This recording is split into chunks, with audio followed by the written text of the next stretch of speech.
It's a pleasure to introduce the next panel, Community Policing in New Americans, Building a Culture of Trust. I'm joined to my left by Assistant Professor Shea Cronin, who teaches criminal justice at Boston University. We're also joined by Police Chief Richard Biehl, who was appointed Chief of Police for the city of Dayton in 2008, where he's led by example in making Dayton an inclusive community that protects and respects the rights of all residents, including immigrants and refugees. And he's also joined to his left by Chelsea Police Chief Brian Kyes. Chief Kyes began his career in Chelsea as a patrol officer in 1987, became Chief of Police in 2007, and he's also the current president of the Massachusetts Major City Chiefs Association. Thank you, and Shea, I'll turn it over to you. Thank you very much, Catherine. And thanks to the chiefs for joining us here today. I think both of them have overcome great travel difficulties to be here. Chief Biehl has had several flights canceled on his way through Philadelphia, and Chief Biehl has had to deal with driving from Chelsea to Boston and finding parking. Yes. The real question would be whose trip took longer. This is a very important panel to be part of this workshop today because local law enforcement has played a significant role in the immigrant experience in America. And the very development of the modern, locally controlled, bureaucratic police agency traces its roots in part to large immigrant destination cities in the Northeast during the 19th century. And throughout our history, the police have both taken sides and played referee in the intergroup conflict that emerged with the arrival of new Americans. And due to their broad role within society, the police are often and necessarily the primary face of government for new American communities.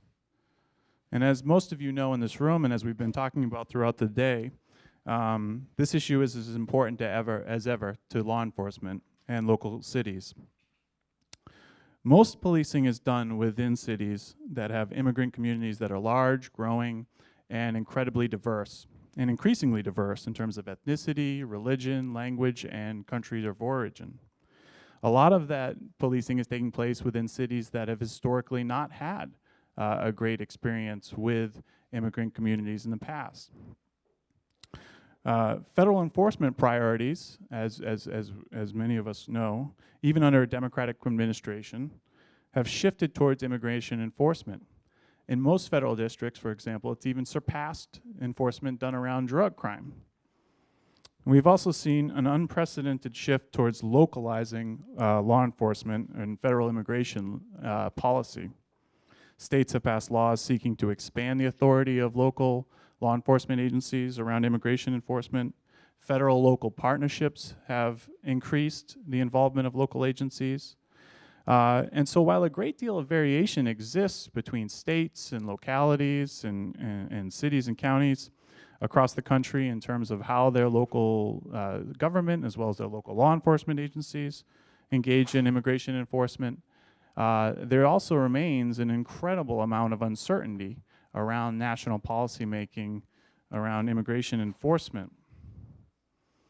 All of that is probably does not make it easy for local law enforcement agencies, but it certainly is also taking place within the context of broader questions about trust and legitimacy with law enforcement amongst the community of color generally within America.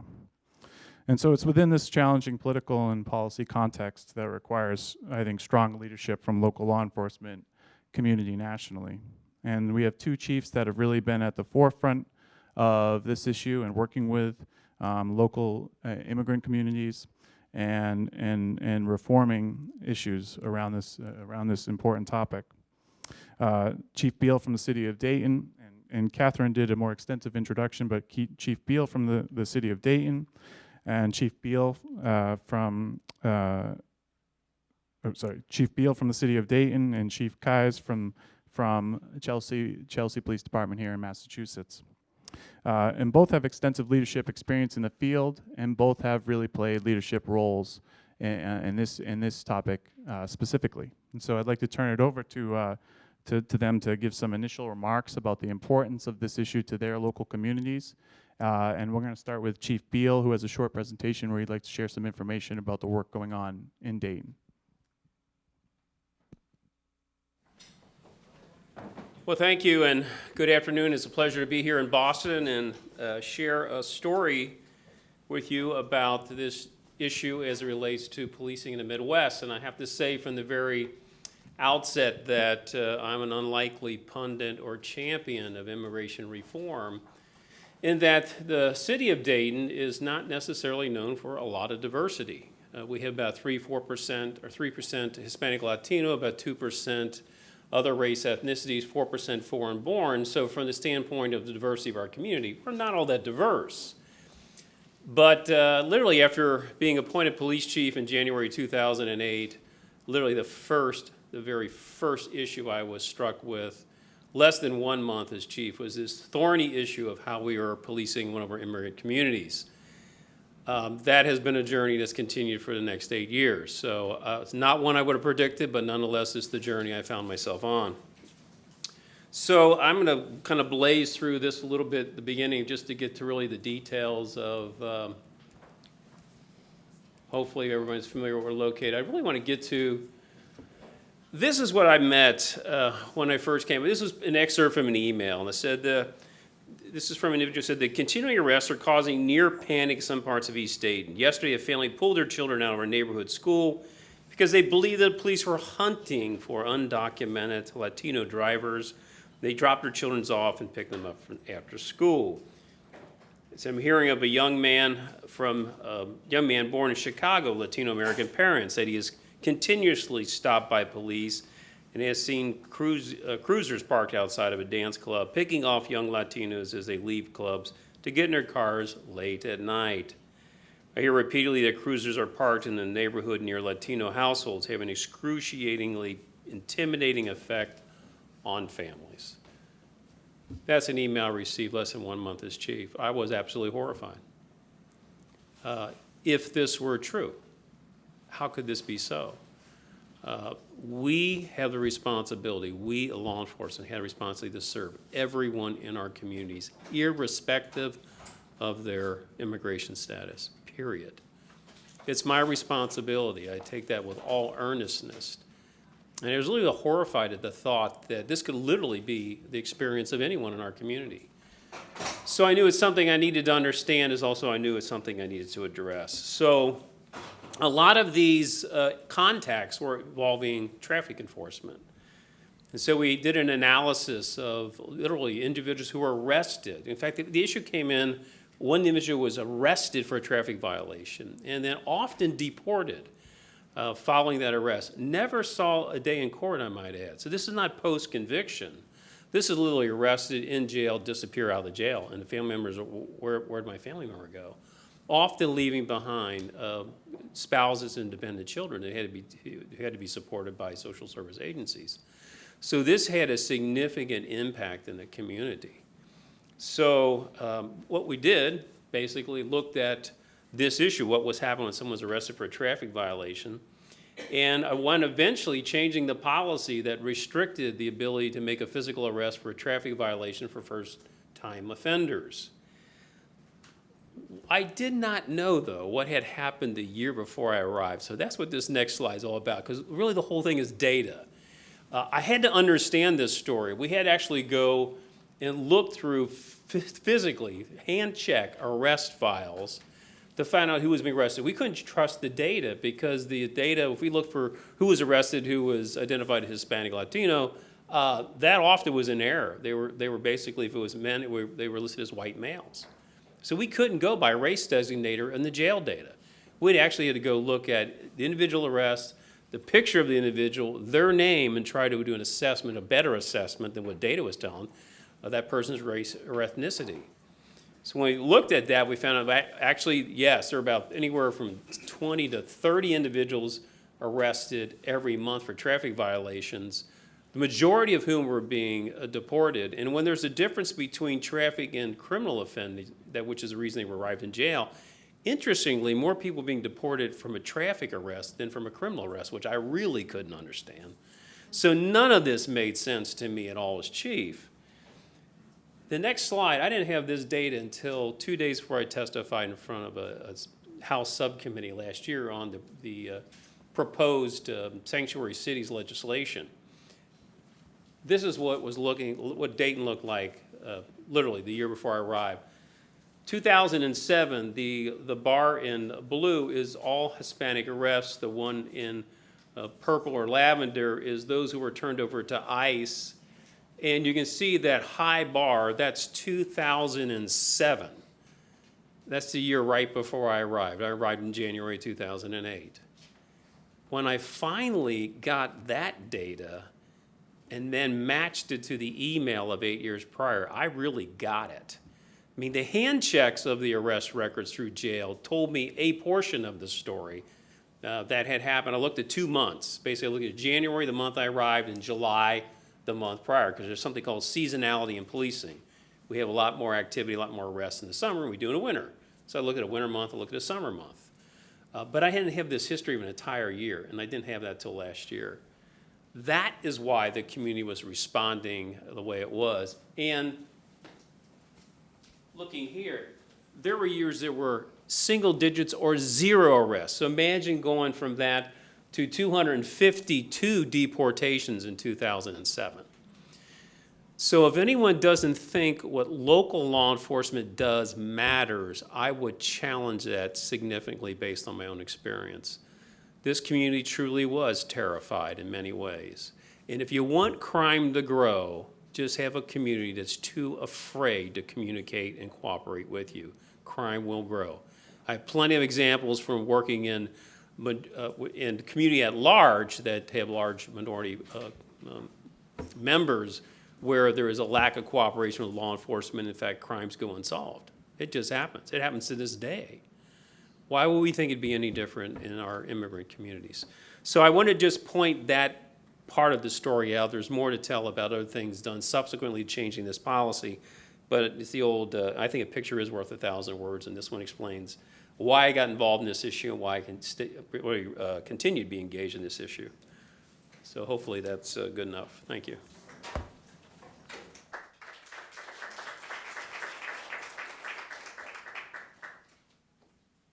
Thank you, Chief Biehl. And Chief Kyes, would you like to share some of the context from Chelsea? Sure. For those of you that are not familiar with Chelsea, it's very close by. As I mentioned, kiddingly, jokingly, it's 4 miles from here. It's a small city. It's actually the smallest city in the Commonwealth. 2.2 square miles with about 45,000 people. So it's the most densely populated city per square mile in the entire state.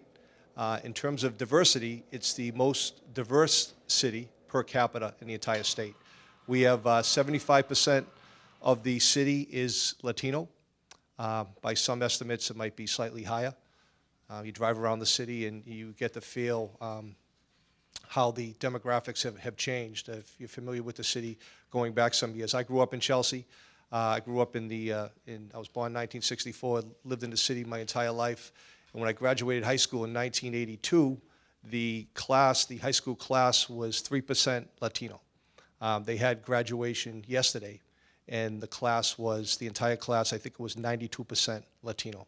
So it certainly changed over the years. Chelsea is a busy city. For 10 years running, from 2000 to 2010, I'm not proud of this, but it's a fact.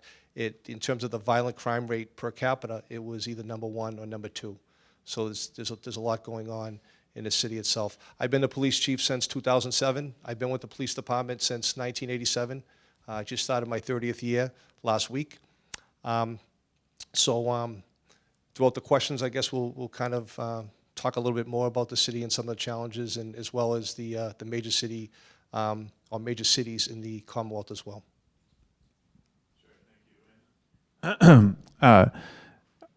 Certainly we see that the stakes are high for law enforcement and for the communities that you work with. Any kind of enforcement action can have a huge effect on the way that the community sees the police. And so I was hoping you could talk a little bit more about, both of you, about what strategies you think are very effective at reaching out to communities, immigrant communities, and developing trust and building trust within your cities. Chief Biehl? 3 Ps, policy, practice, and partnerships. And let me just say that to try to start with the partnerships without the policy and practice worked out, I would say probably good luck with that strategy. What I found when I arrived in Dayton is that there were policy and practice issues that needed to be addressed for wherever I could build partnerships and trust. So the first had to do with this issue with arresting individuals on traffic violations. So the policy that was enacted, by the way, it was across the board. It was applied equally across everyone in the community. The greatest beneficiaries of that in terms of sheer reduction, I didn't show you that slide, but the sheer reduction, thousands of less physical arrests for traffic violations over years. The greatest beneficiaries of that were African American and white drivers, because there's a very small portion of Hispanic Latino drivers were actually arrested for traffic violations, but applied across the board. It is also important to point out that why this is not one of a number of policies that had a result with a substantially less arrests. We became an increasingly safer community because we were able to focus on what was important. We were literally wasting our time processing people for jail and traffic violations for the municipal court just to turn around and see it as a problem to be solved. How do we help you get your driver's license? They looked at a problem to be solved. We were taking the most stringent action law enforcement can take, denying someone their freedom for traffic offenses. So that was a piece of it. There was another piece that said, I need to do more than that, though. I need to do something about, I felt, victims of crime. We did not want to have any policy that would dissuade victims of crime or witnesses of crime from cooperating with law enforcement.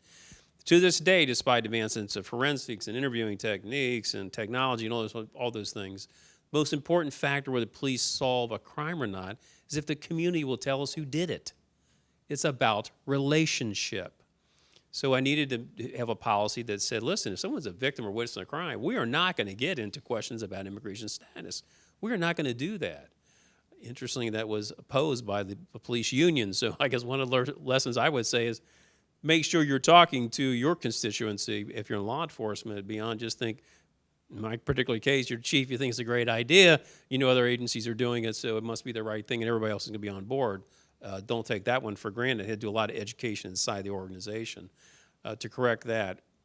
The third thing was working out when do we actively, proactively engage ICE, basically, immigration authorities, in any local law enforcement action. That was actually defined in a policy in 2012. I think it was the fall of 2012. So if we don't get the policy and practice issues right, the partnerships are going to be a challenge therein. In terms of partnerships, in terms of the Hispanic Latino community, we are very blessed in that we have an organization called the Latino Connection that was started by a former Dayton police officer. And it just so happened that his parents were missionaries, had been missionaries in Mexico. So he already had an immersion as a young child into the culture of Mexico. And so as a police officer, started Latino Connection, which was a collaboration of a lot of the social service agencies that support and serve the Hispanic members of the Hispanic Latino community. So that foundation was in place before I even arrived. We have a program where we're all new refugees that come to Dayton. There was a presentation by the Dayton Police Department to address primarily, at least initially, traffic, driving in the United States, driving in Dayton, Ohio, and what are those laws, because those are most often the kind of infractions that are going to result in police encounters. So that's one of the aspects of welcoming new immigrants, new refugees to our community. We have partnerships, specific officers that are liaisons with various sectors of our community. So that real quickly is kind of the landscape, I think, all the things that need to be done. Yeah, if I could respond to just what the chief mentioned. I kind of forgot the question by now, but the chief had some great comments in terms of relating what's going on here in Massachusetts to Ohio. So in Chelsea, we came out with, for lack of a better term, our immigration enforcement policy first in 2008. And I think the title is, matter of fact, we reworked the title last year because the title kind of sounds like it's immigration enforcement that local police are actually doing, when nothing could be farther from the truth. Local police and state police do not have the legal authority to enforce civil immigration law. I mean, that's just a fact. So Our policy, we need to provide clear direction and guidance to our officers so they understand that. What we did is when we first had our policy come out in 2008, and really our policy, what it really had to do with is in terms of what levels of cooperation do we locally have with the federal government in terms of ICE. You know, when do we work with ICE, when do we not work with ICE? And I know that early on in my career, first as chief, I honestly sat in a room like this with some chiefs from the major city departments around the state back, I think it was in 2009, and I got some pushback. I threw out there initially that ICE has what's known as two sides of the house. It was something that I really wasn't aware of back then, but basically they have a special agent in charge of a civil side, the enforcement and removal operations side, and they also have a special agent in charge of the HSI, Homeland Security Enforcement or Investigations side.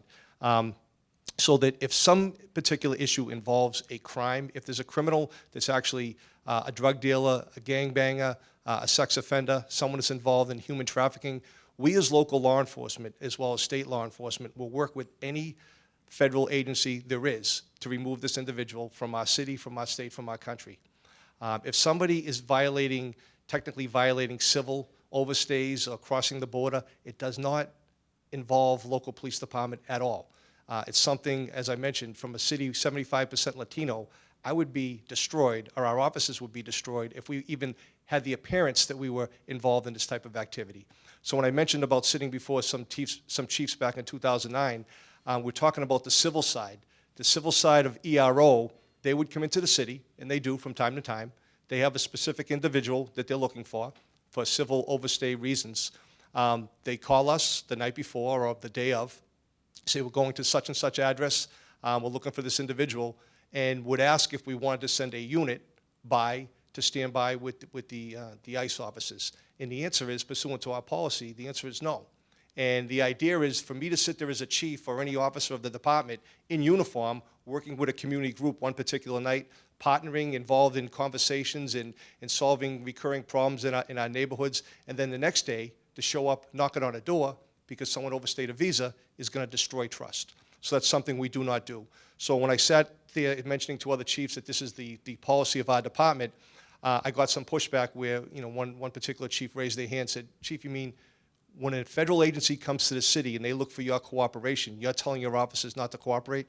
I said, "No, don't take it the wrong way. We have other agencies, the ATF, the DEA, the FBI, again, for criminal violations of the law, we're there 100%.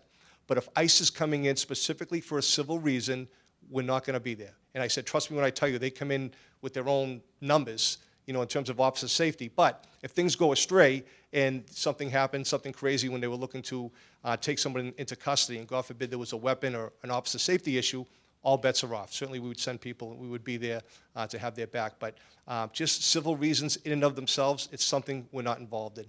And I just wanted to comment just before you ask the next question, Shea, just on the motor vehicle licenses. I think that's a great policy that they have in Ohio. I know in Chelsea, we arrest about 2,500 people a year. We don't have, honestly, the time or the resources to be locking people up for a violation of mass law, which is 90-10 for not duly licensed. We just don't have the resources. What we do is we give them a citation. The only thing where it gets a little complicated at times, you pull somebody over, they don't have a license, or they have a license from their country of origin, they're allowed to drive in this country for 1 year. But the question is, when does the clock start? It starts when they first came in the country. So officers are trained in the academy to ask the operator, they show them a license from another country, when did you arrive in this country? And they say, "I've been here 6 months." And then what's the next question? Do you have verification? Do you have a passport that shows a stamp when you entered the country? And they may, and then everything's fine, or they may not. And what happens is this transaction with the police officer on the side of the road gets translated into the police were asking for my quote-unquote papers.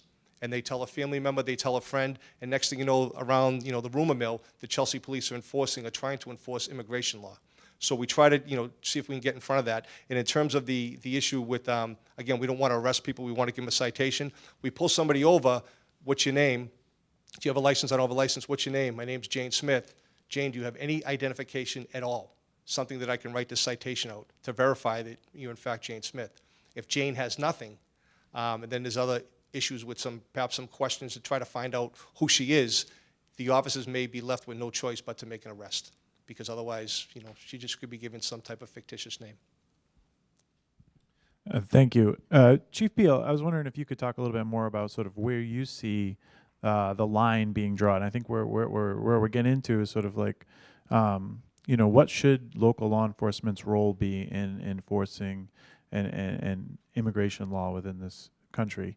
And I think a quick follow-up question, just because it's been leading into what Chief Kyes was talking about, is where you set that line, how do you then make sure that members of the community understand that that is exactly where you will draw the line in terms of your entire department?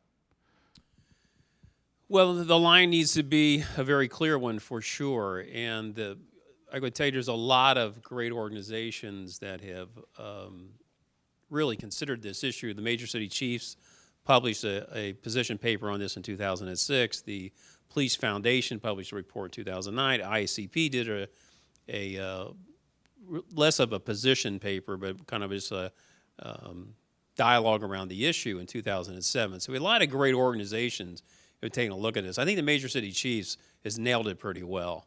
That outside of serious violent offenders, drug traffickers, et cetera, local law enforcement should not have a role in immigration enforcement.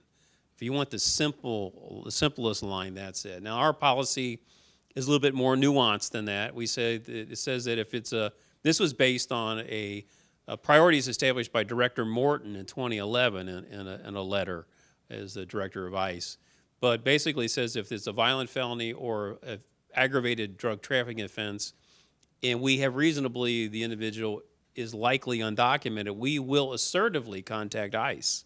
We will contact them. We had several months ago, we had a 12-year-old that was raped by a family member who was undocumented. We contacted Immigration Enforcement. We contacted the U.S. Marshal Service. We're a part of a task force to look for fugitives nationwide. That individual was in custody within 24 hours.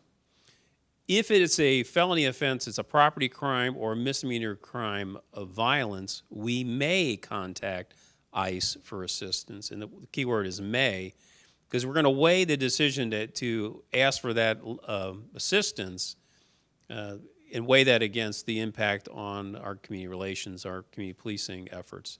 So it requires the approval of a police major. So a senior command officer must approve it, but it can be approved. And then if it's for a misdemeanor, property crime, or a traffic offense, we're not going to contact ICE. That's if someone's a suspect in a local crime. Anyone who's arrested because of an agreement with the state of Ohio and ICE, all arrestees' records are vetted through ICE in the state of Ohio. So if someone gets to the jail, everyone's being vetted under the current system. Was there a second? Was there a second part to that one? And I think I would like to hear from both of you about how you work with community organizations or other city level or county level agencies to help make sure that this message gets out about sort of what the police authority is and where it stands and where you'll draw the line. I knew there was a second part. Let me add it real quick. So we partner with an organization called ICE. Every once in a while we do. Actually, ABLE, Advocates for Basic Legal Equality, are quite different, honestly. But ABLE is an organization that works with individuals on particularly U visas, which is for individuals who have been victims of crime. And there is federal protection for them as long as they cooperate with law enforcement investigations. So we partnered with ABLE to actually assist victims of crime with U visas. We actually pay them through a contract to provide some of the support services. They also helped us develop our policy on immigration enforcement. So we actually had attorneys who had expertise in this area, assist developing policy, as well as community advocates. So, and then that policy was disseminated, made available. We educated the community about its existence, and I'll turn it over to Chief. So the governor just came out with a policy last week. You guys probably saw it in the local paper, the Globe, the Herald, a lot of coverage. And what the governor did is, in terms of the guidance for the state police, the Secretary of Public Safety, I had met with Dan Bennett, I think it was about 4 or 5 months ago. He wanted to know what we were doing locally in Chelsea as it pertains to this issue.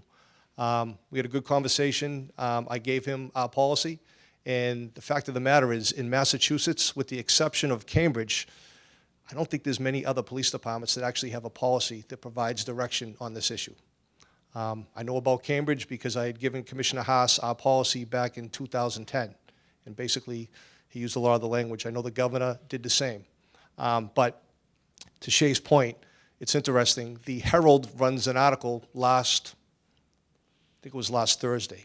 They run an article, short and sweet, about the governor making this announcement at a press conference. And out of the article, there was the words immigration enforcement, the words state police, and the city Chelsea. And there were some other words. And the people in Chelsea put that all together and said, oh my God, the state police are going to be doing immigration enforcement in Chelsea.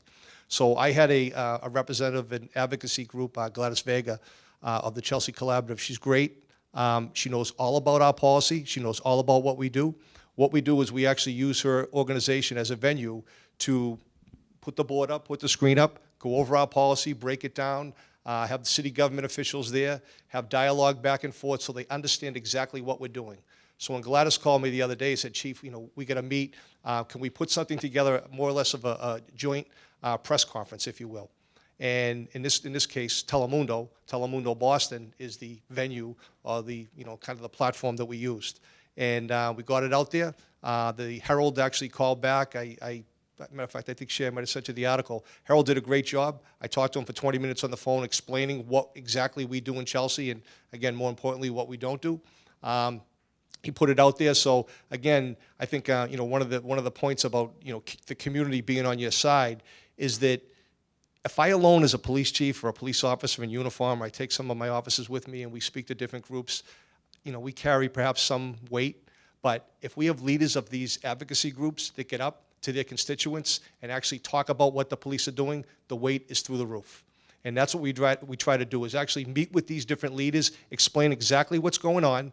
Granted, we try to win over individuals in our community groups one interaction at a time. But in the interest of leverage, it makes a lot of sense to have the leaders on board so the leaders can talk to people that represent their agencies so they can understand exactly what the issues are.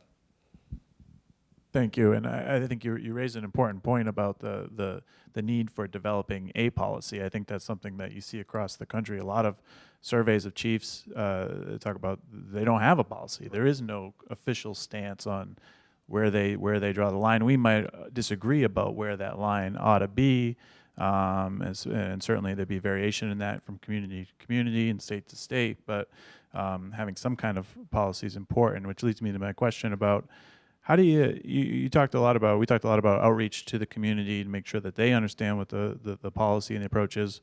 What about internally within the department? What kinds of reforms are necessary to make sure that an officer on the ground does not overstep their bounds or ask questions in a way that gives the appearance that they're looking for something that you wouldn't want them necessarily to be looking for? I would say that was a challenge which was interesting, the policy about not asking a victim or witness of crime or immigration status. That got a pushback from the union. Union president said his phone was literally lit up. The officers were livid and they're willing to defy the policy. That was a clue that I was on a page and perhaps some officers were on a different page. So that's called an educational moment, for me and for them. I had to do some homework and really get a communication out, which I sent out to everyone in the department to put this into context. And again, I drew upon the great work that was already been done at that particular time by the Major City Chiefs as well as the Police Foundation. I think have done just foundational work on the appropriate role for local law enforcement. And most importantly, the point out, which I think would is missed, that this is a complex issue. And when I had the attorney from Biehl help develop our policy on all the various ways people have a legal right to be in this country, I thought, oh my God, I am so glad I'm not doing this work. It is incredibly complex, and there is a too often simplistic thinking attached to this. And so one of those simplistic thinkings is, well, it's illegal, therefore it's our job to enforce it. No, it's not. If it's a civil violation, clearly the Ohio Attorney General in 2007 said that Ohio police officers have no authority to take enforcement action for individuals who are in violation of civil statutes relating to immigration. We don't have the authority. It's not our job. So first thing is telling police officers what is our job and what is not our job. It's not our job. And oh, by the way, there's a whole bunch of other laws I don't enforce. I don't enforce the tax code. Yeah, it's illegal. Everybody's going, wow. Okay. But I said, it's not my job. So just because something is in violation of law doesn't mean it's my job as a member of local law enforcement to enforce it. This is about establishing whose job it is. And actually, the Arizona case of a few years ago made it pretty clear whose job it is. This is a federal responsibility. And local law enforcement has a supporting role, from my perspective, in a very narrow area. And we need to maintain that. We could never take on this mission. We don't have the resources to do it. We don't have the expertise. Oh, by the way, the training if you're part of a task force with ICE, it is, I believe, 4 weeks of training now. 4 weeks of training. I'm hard-pressed to give officers 4 days annually of training. How am I going to give them 4 weeks of training to be able to understand immigration policy regulations and be able to enforce it? And when I testified up on the Hill, one of the congressmen asked a regular, probably unkind question of, aren't you officers smart enough to enforce it? I wish I thought a little quicker on that one, but I would say, because I would have said they're smart enough not to enforce what they haven't been properly trained in. It's not their mission. There's a federal program. I don't know how widespread it is now, but under ICE, known as the 287G program. And I know that in Massachusetts, going back some years, there was one agency, there was one sheriff's department, but there was also one police department, Framingham. And a good friend of mine, Steve Cowell, was the chief at the time, and he had some of his officers trained under this 287G. We all know what the F word is. The 287G word was worse than the F word locally in Greater Boston. I mean, you could not have members of your agency part of that task force. I know we never did. In terms of our agency, Chelsea is 111 police officers. In this state, the average size police department is about 30. There's only 30, out of 351, there's only 35 quote-unquote major cities, which means departments greater than 75. And of the 111 officers that we have, Chelsea has 36% Latino. When I started the job in 1987, we had one Latino police officer. Currently, 36% of the police department is Latino. We just hired 6 officers 2 weeks ago, all 6 Latino. I think we're well represented in terms of the language, although we need to get better. But the reality is, because there's a residency preference in terms of the hiring, that when I sit in a room like this at an orientation, I look at the room, probably 85% of the room is Latino. So it's great. They're taking the exam, they pass the exam, they do well, and then becoming police officers. So it's really expanding the diversity of our department. The average diversity rate in the state for a major city department is only 13%. And Chelsea at 36% is number 1 in the state. Springfield is number 2 with 34%, and Boston is number 3 at 33%. So I'm proud of that. So to the question that in terms of the buy-in for the offices, you know, most of our offices live in the city. The buy-in is there. You know, it certainly has to start from the top. You know, the officers get their direction and guidance from the top, but the buy-in is there. There's no resistance. There's no union issues. And again, you know, I've been with the department. This is my 30th year, and this has always been the road we take. And I just haven't seen a resistance at all. Great, thank you. And I think I'd like to open it up for questions from the audience at this time. So Connor can go around with the microphone. And Hi, thank you. I'm Amy Kaufman from Anchorage, Alaska. I want to say, first of all, the mayor that I work for just recently came, well, God, it's already been a year in July. And we had to go through some, the police force had just been cut to a tragic state.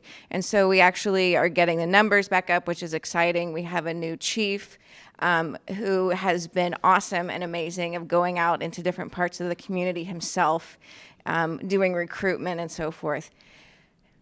One of the problems, I shouldn't say it's one of the things I'm trying to learn through. I'm tasked with developing the language access plan for the municipality.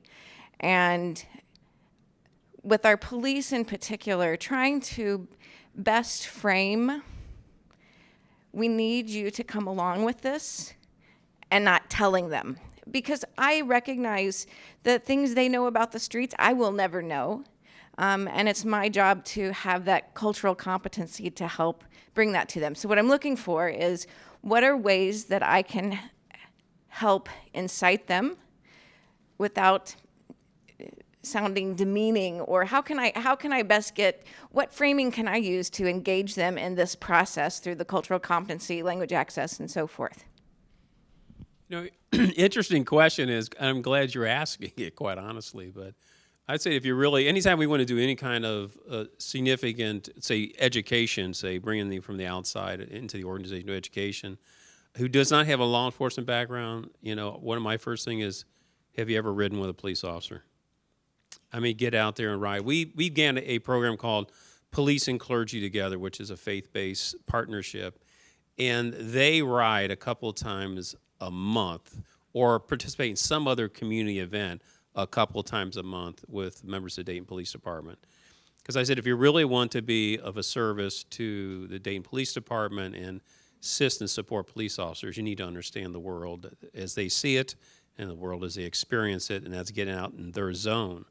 So riding with them, going to roll calls, communicating on their turf, in their buildings, in their arena, I think is pretty crucial. The other thing is, too, is then obviously getting the leadership on board. I really encourage folks. I mean, we do not. If you put us all in a room, we're gonna find each other. So I'm always trying to get us out and get us greater interaction with members of the community. So we show up by invitation. So invite us to something. Chief Kyes, is there anything that you would recommend in terms of getting, or strategies even that you use to get officers who might be reluctant to partner with organizations and to really sort of adopt a new approach to working closer with immigrant communities? Is there a way that you frame it? Yeah, sure. So what we did about a year ago, we hired an individual, civilian personnel, and we gave him the title of the Community Engagement Specialist. And this is somewhat unique in our field, but I felt it was that important. And this individual, Dan Cortez, he's bilingual, very sharp individual, sets up a multitude of different meetings. We call them community action team meetings. And what we do is we actually have officers come out to these meetings, talk to individuals, engage individuals, get involved in conversations, and won't bore you with the details. But the idea is to bring an officer to these particular venues and let that become a positive experience. And like anything else, that officer goes out and talks to his brother and sister police officers and says, that was great. And then next thing you know, the 1 or 2 officers that went to that event turns into 4, turns into 6. And next thing you know, it just spreads. And that's kind of one of the ways that we try to champion that issue. One of the important takeaway points from that is that it taps into their professionalism, but also that it makes their job easier, which I think that they all, would like to see, because they have a very challenging job. Well, just one point to that too. So ordinarily in the police department, when we have special assignment positions, what we do is we have an interview panel and people that want to be a gang officer, drug officer, and someone selected. Back in 2008, we used to have a special operations division. I didn't like the term. I didn't like the tone of that. So we renamed it, restructured it. It's known as the Community Services Division. And we had one individual that was going to be out in front, the Chelsea Police Community Liaison Officer. And rather than to see who was interested in this position, there was this one individual that I wanted to handpick because I thought he was phenomenal. It just, his personality. I went to him, I asked him, he said he'd definitely take the job. I went to the union. I said, I know we usually have these panels and so forth, but I want him. And he said, understood. And he's been the face of the agencies. We have a lot of different posters around town, and he loves it. He gets up there and gets his face out there. But and honestly, to that point, a lot of the other younger officers now, even some not so young, they're very envious of this position. It's not a detective. It's not a gang officer or someone on the SWAT team. This is a community liaison officer. And you see a lot of the younger officers want to be involved in this type of police work. Great. Another question right here. wanted to know, we're from Philadelphia, and we have similar policies in Philadelphia. Our police department, DA's office, they do not ask about status, especially of victims and witnesses. I was a former prosecutor, and when I was at the DA's office, one of the hardest things that I found to overcome, particularly in Philly with the Asian communities, was to get them to trust you, to get them to first report crimes, and when they did report the crimes, how can we get them to court and have them understand that we are trying to make their neighborhood safer, their community safer, and to communicate with us and to trust us. So that's one hurdle that I think law enforcement is always trying to overcome. In Pennsylvania right now, in the state, there's a very anti-immigrant sentiment. Pieces of legislation have been introduced on the state level that are very anti-sanctuary cities, particularly Philadelphia, since we are the only one, and I guess Pittsburgh. I don't know if Pittsburgh has an actual policy yet, but it's, and in particular, a group of DAs from around this state wrote a letter about supporting all the anti-immigration legislation and how it so goes against public safety. The Philly DA stayed out of it. But my question to you is, what is the temperament in your states, and also how do you respond to other law enforcement who look at it as unlike what you said, if you want your communities to be safe, you have to have people talk to you. They look at it as the opposite. How do you respond to that sort of, those sentiments? Well, actually in 2010 and even subsequent to that, there was legislation proposed in the state of Ohio that would have mandated that local law enforcement be engaged in immigration enforcement to include civil enforcement, actually. That was part of legislation. I personally opposed that legislation. At that time, I can remember, I think I was on the board of the Montgomery County, so our County Chiefs Association, basically dialogued with that organization. They sent a letter in opposition to this legislation. The legislation was ultimately shifted. We know we had an influence because it said, basically it mandated to say that it was permissive. I mean, you could engage in enforcement. You weren't required to. So at least we know it shifted the language.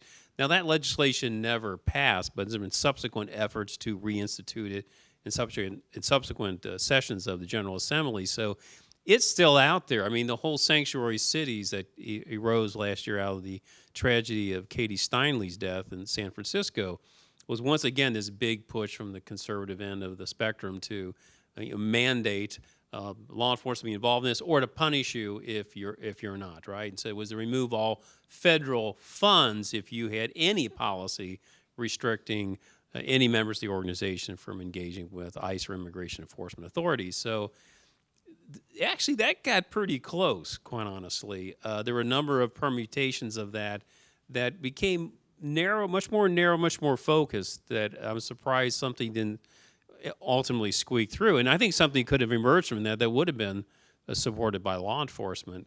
But there's this effort has been to, again, a shotgun approach to let's make everybody an immigration enforcement officer. It's a disastrous effort at a failed public policy. And, quite honestly, after 40 years in policing, I'm so tired of failed public policy. That could be a long conversation of all the things that were done wrong over those 40 years that we're living and paying the consequence of that today. I just don't want this to be added to that long list, quite honestly. I think, too, one of the recommendations of the task force on 21st century policing was to decouple local law enforcement from federal immigration law. And what we do here locally in Massachusetts is we have a training council, and we have mandated training. We have a 2-hour block, and under the 2-hour block of community engagement is this particular notion of this particular recommendation, so that local law enforcement knows that they should not be connected in any way with federal immigration law. So we have that in-service training at all levels, including the chief. Any other questions from the audience? I think I want to leave it to the last couple thoughts, I guess. And I think it is a good place to leave with this issue around the sort of shifting political environment, the political context that we're in. How will local law enforcement agencies navigate states that do pass laws that maybe place this mandate on you? Yeah, I think the states are going to be challenged to pass any laws given the Arizona case. I think that's going to be a much more difficult arena for states to take those kind of action. But the intriguing thing is cutting off the funding aspect of it, which happened as something similar in Ohio. It had to do with camera traffic enforcement and contested legislation that came out that was being challenged under the home rule, and that's before the courts, and were preliminary injunctions. So then the legislator came along and said, okay, if you don't comply, we're taking away your money. So no one wanted to roll the dice and realize you could potentially have to pay back a lot of money that had been allocated already in the budget. So also enforcement ended. So there's going to be more unique ways of addressing this issue.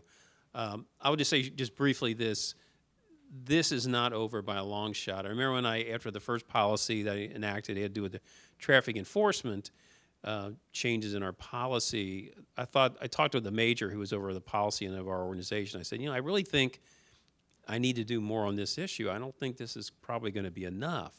This is probably 2009, I'm thinking. And he said, well, why don't we just wait till the federal government figures this out? Well, you can see where we're at in 2016. This is going to be an issue we're going to have to continue to be engaged in, where we're going to have to advocate on this issue, and local law enforcement is going to have to be at the table. We can't sit back and take a more passive role. It's just not appropriate. So we're in this for the long haul. This is not going to be over in 2016. We're going to see what the election produces. We're going to be at it again in 2017. And we've got to do everything we can to hold the line and have reason and some insight be injected in any kind of public policy that may develop. Great. Chief Kyes, any last thoughts? Just a last thought, I guess. So I was asked I ran some numbers recently, and just talking about this whole issue of federal government and the enforcement of immigration law. So here locally in Massachusetts in 2012, in May of 2012, the Secure Communities Program was rolled out. It was in effect in this state, or in this country from that point, but till November of 2014. So again, I mentioned Chelsea's a very diverse community. We arrest a lot of people based on crimes that are committed and so forth. I had this unbelievable fear, and I saw the slide up on the board of the number of individuals that were turned over to ICE, that Chelsea was going to be in the thousands. As it turned out, what we did is we measured we keep track of each and every arrest in terms of whether or not a detainer is issued from ICE. And again, I thought from 2012 to 2014, the numbers were going to be staggering. As it turns out, over the course of, I think we had 5,800 custodies where people were taken into custody in that 30-month period, and we had 35 detainers. And of the 35, or only 35, every single one of them adhered to the priorities outlined by ICE. I'm not here to speak for ICE, but it's just a fact. And the idea is that if the numbers were different, and if I saw some type of pattern where the numbers were actually going in the other direction, I would have did everything in my power to try to get out of this any way we could. Recently, January of 2015 till present, the new priority enforcement program, which is supposed to be more narrowly focused on individuals that have been convicted of violent crimes or involved in gangs and so forth. And again, we make a lot of arrests. From 2015, January 2015 until today, we've had 3. And they're no longer detainers, they're requests for notification, where we have a fax that comes over. Can you please let us know if this individual is going to be eligible for bail, so we can make a decision or a determination whether or not we want to come over and interview that person. So the numbers are not, like for us here, like what we saw on the board for out in Ohio being turned over to ICE, which is, it's a comforting thought. It's encouraging for us. Great, thank you very much. Any final questions? Okay, great, thank you.